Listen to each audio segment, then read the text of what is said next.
this is Stephanie Hansen, and I am here with my friend Robin Asbell, and we are dishing with Stephanie's Dish, the podcast where I talk to people in the food space. And lately, I've been focusing on people who have written cookbooks because I've been trying to network with some of these folks in the Twin Cities and about.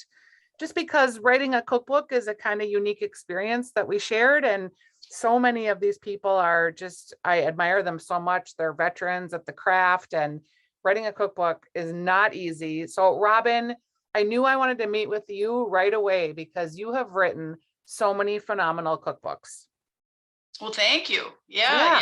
It's just I think at this point, well, I've written 11 under my name and a 12th for someone else. So I mean, that is a lot of cookbooks. And when you write a cookbook for someone else, they don't even put your name on it. my name is in the back of the book as recipe developer. Okay. All right. Wow. Okay. I don't know if I could get anybody that would take me on to do that because I don't know. It's just, it's a whole new like world, a new lifestyle. And you've kind of created your own niche because you do a lot of plant-based type cooking. And I think I first discovered you, was it your grain cookbook? But it had to be before that because that one wasn't even that old. Well, my first book was the new whole grains cookbook, and I do remember coming over and dropping it off to you at your job. Yeah. So that was the first. Yeah, the new whole grains cookbook. Yeah. So, Robin, then you've been writing about a cookbook a year. That was pretty much the rhythm I had going for a while. And one year I even wrote two. Oh my gosh, I can't even imagine. So, what is it about your background, or get us a little bit familiar for readers that don't know you, that has made you such a cookbook phenom? Well, I would say, well, first of all, my whole life I studied to be an artist before all this, and I got a degree in art and was in graduate school for art when I decided that cooking was really my passion. And I had the unique experience actually of working in a lot of restaurants where, because vegetarian restaurants were kind of loose and fancy free, Sort of hippies. kind of hippie, whole grain vegetarian places, that I was able to have a lot of creativity and discovered that I was really very good at creating a recipe and writing it down and making it work, and which was not something everybody was good at, right? Right. And so I developed a lot of recipes at restaurants where I worked, and was just really passionate about doing it. And so I was actually at my last job. I was at the Wedge Co-op, and I developed hundreds and hundreds of recipes for them, and realized like, well, I should really give it a try and see if I can, do this for me.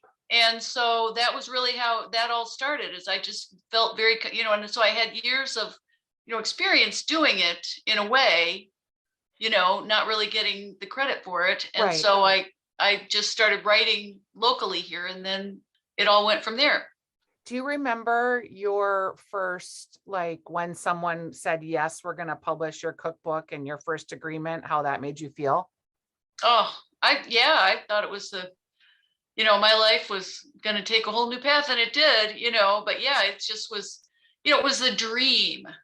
I'm just generally kind of practical, and I don't have a lot of crazy dreams.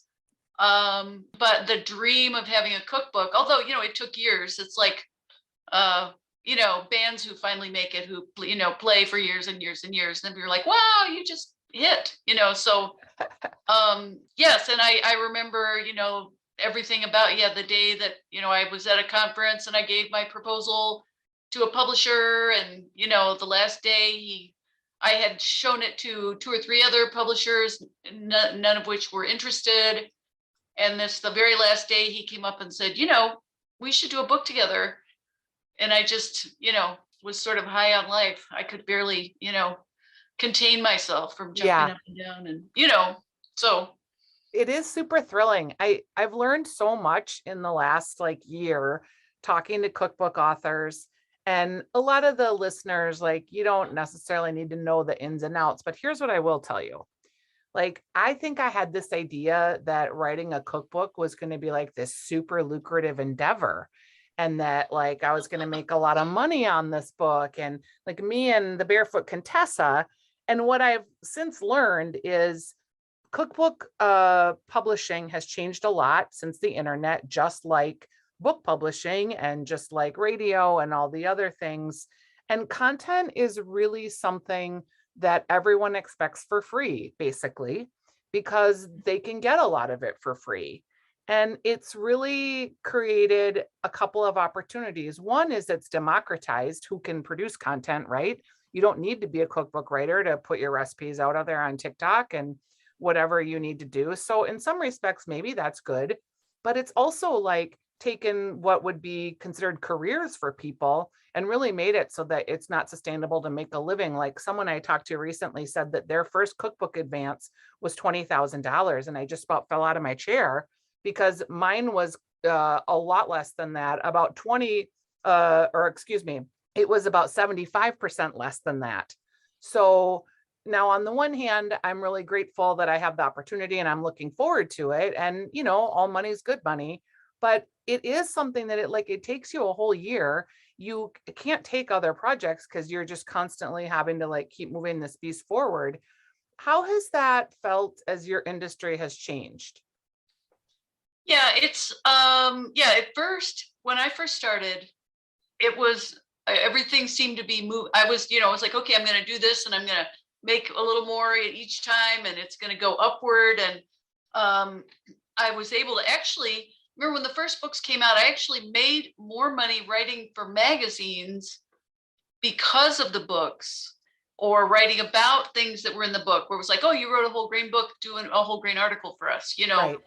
And so it was a great, and that's what they'll always tell you. It's like, well, it's a great platform, as we say, which means you get other work other places. But of course, everybody, nobody wants to give you any money for anything. So it's all like, well, you can sell your books at our thing, or you can, do this for free for me and it'll sell your books. And it doesn't work that way. But, and I would say the first big crash for me was the economic crash, right around the time Obama got elected. I remember there was that big economic crash and 2008, probably. 2008. And that was when I remember reading that I think a couple hundred magazines closed within a few months, so magazine publishing, kind of got ruined.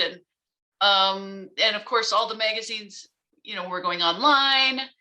And that continues to this day as I keep getting where I'm writing for some publication or some online person, and then they get bought up, big Yep. mergers, and all of a sudden the pay That is a just happened quarter. to Eating Well, one of my favorite kind of newer magazines that I thought was getting so good. And they just sent me a card in the mail like, sorry, we're not going to be publishing anymore, but you can get Better Homes and Gardens if you want. Yes, yeah, it's all, it's this monopoly thing. Yeah, that's happened with me with two or three, online websites that I wrote for, where all of a sudden it's like they've been bought up by somebody. And so, yeah, that was really sad about Eating Well. But so, yeah, it's been just sort of it's a rough and rocky, trajectory. So it's really, but I still have hope. Actually, I'm working on book proposals now. So I still think it's possible to write a book, and people still do write books. But, there's the whole thing where, the people who get the most money are people who are like, say, food TV stars or Right. celebrities, it's easier for someone like Gwyneth Paltrow to get a, Right. Cheryl Crow, whose book was actually pretty good. I thought her cookbook was better than most. Well, that's the lane I'm trying to go for, Robin. So when I become like a super celebrity star, my only problem is I'm not like a chef. I'm just a home cook. So I don't know if home cooks can get that far, but we'll see. And I'm also old. So that's, probably not in my favor because I'm not hot, sexy, and 20, but I was once, so maybe I can like make that joie de vivre in my head and translate that to the screen and no one will notice. Who knows? Okay, Robin, I'm going to name all of your cookbooks here because I want people to know how many you have and how many varied titles. So we're going to go from, you probably put these in newest to oldest, so I'm going to do that. Big Vegan, was that your first? nope, that was my third, maybe. Okay. Then we have Sweet and Easy Vegan, Juice It, Energizing Juices for All Times a Day. I remembered that cookbook. That was a good one too. Gluten-free pasta, Great Bowls of Food, 300 Best Blender Recipes, Can I just ask, like, blender recipes, were these like for people that didn't have teeth kind of thing, or just You know, the Vitamix is an amazing machine. And so I found out there was stuff you can do, so many things in there. And so it was like everything from, um, actually had a body care section in there, making like, face stuff and lotion, and then oh, I need to get that. sauces and condiments, and you can make ice cream in it, you can make Yeah. soup, you can, so it honestly was, but it was, that was a big hook. Actually, publishers as often have asked me to do books about a topic as more actually than I've pitched the topic to them. So that was one where the publisher said, appliance cookbooks are hot, do Yeah. this one. Instant So pot or yeah. yeah. All right, I need to get that because I feel like my Vitamix is the thing I've spent the most money on and used the least, but I Mhm. enjoy it and I'm glad I have one. I just rarely use it. So having your cookbook would help me make things more. Okay, flexitarians and curious omnivores, that seems sort of the day. Also, plant-based meals, hearty, high-protein recipes for vegans. And your latest one, which is about vegan menu planning, and it is called, I'm looking right Vegan here, meal prep. Vegan Meal Prep, a 5-week plan with 125 ready to go vegan meal plans. Meal planning is something that's super interesting because I think generally when people meal plan, they just eat better. Would you say that's true? Absolutely. I always say you've got to set yourself up to succeed. So whatever your dietary goals are, if you just wander through life, hungry, you're not going to meet them, right? Is you're surrounded by poor choices. But so if you're deliberate about it and you set yourself up with the, shop, set yourself up with stuff, and then you've got the right food there, then you're not going to whatever, stop at the, drive through the drive through or whatever it is. So whatever your goals are, When you think about plant-based eating and vegan eating, what do you think? How do you think people get interested in vegan diets generally? Is it like they have a health scare, or is it just becoming more popular for younger folks to just eat that way in terms of sustaining the environment? it's very interesting that there's a lot of different pathways in. I would say that in the most recent years, I'm meeting more and more people who get into that style of eating because of the environment, right? There's been a lot of people acknowledging, your carbon footprint and what you eat has an effect on the environment. But there is a very, a growing and intense movement about, animals, about, leaving the animals alone, just leave them alone, be nice to them, Yep.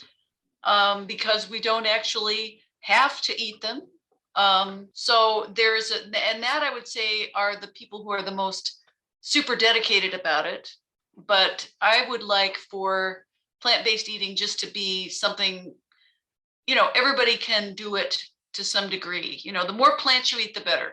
I think too, I was just talking to a friend today and she's trying to eat more plant-based. And she's like, I'm just kind of stuck on salads. She's like, once, like you can take protein off the salad and you can add nuts and you can add beans and you can make your salad really hearty. But she's like, I don't know what's next after salad. Well, she just needs one of my books. Yes, she does. She needs all of them actually, as I was going through here.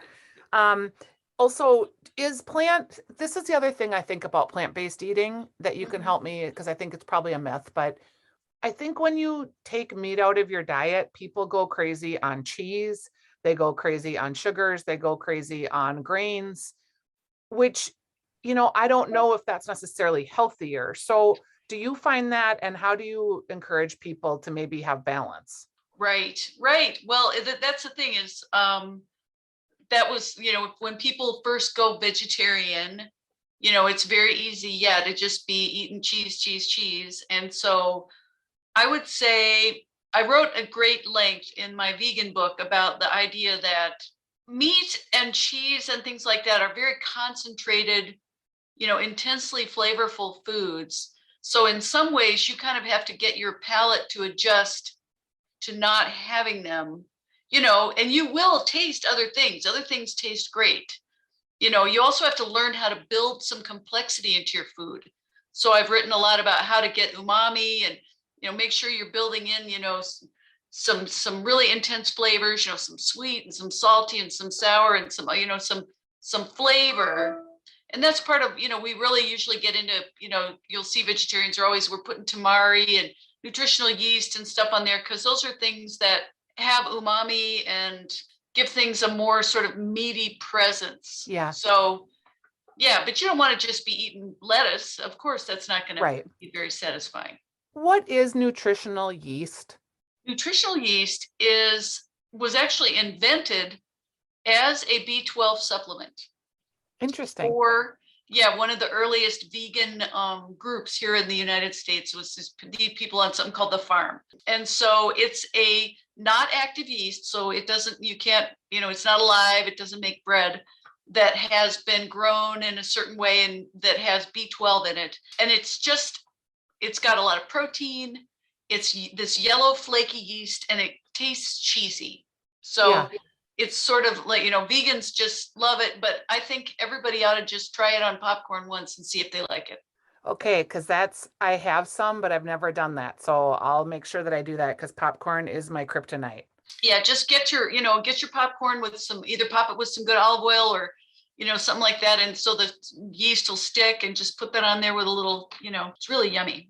Yeah, it sounds like it's good. So Robin, you also are on Twin Cities Live a lot. How often are you on? I'd say about every other month. I think at one point it was once a month, and it just, it's just sort of, depends. It's kind of hard. Like, people underestimate how hard it is to cook all this stuff and plan for it. And then you set your table, and then you have your segment that's like 5 minutes long, and then you're done. Yeah, it's just like, because I also do videos, as you see something that's 2 minutes long or 5 minutes long, whether, and it's taken hours to do, but it's pretty fun going over there, but yeah, you end up prepping at home, for a long time beforehand, because you don't cook it all there. You make all this food ahead of time. So it really does. It takes quite a bit of time. Do you use a professional videographer, or how did you learn how to do food videos? Nope. I don't have that kind of money. So it's expensive. Like, a friend of ours is a food brand, and wanted, I think they quoted her for like 2 60-second or 30-second videos. It was like almost $2,000. Oh yeah. It's thousands and thousands of dollars, to pay someone, and, you get what you pay for, I guess. But no, I actually have 3 iPhones. I use 2. I have the new ones with the professional pro, whatever, the cameras. And I've gone through a lot of different iterations. I have lights, because I also photograph food. So I just, and I have little things for holding the phones, and, I've got the little gooseneck iPhone holder and all that stuff. So, but I just had to sort of learn how to do it on my own. Yeah. So then, did you learn, like, do you use iMovie, or what do you use for editing? Because I think people have no idea how long it takes to edit like a podcast.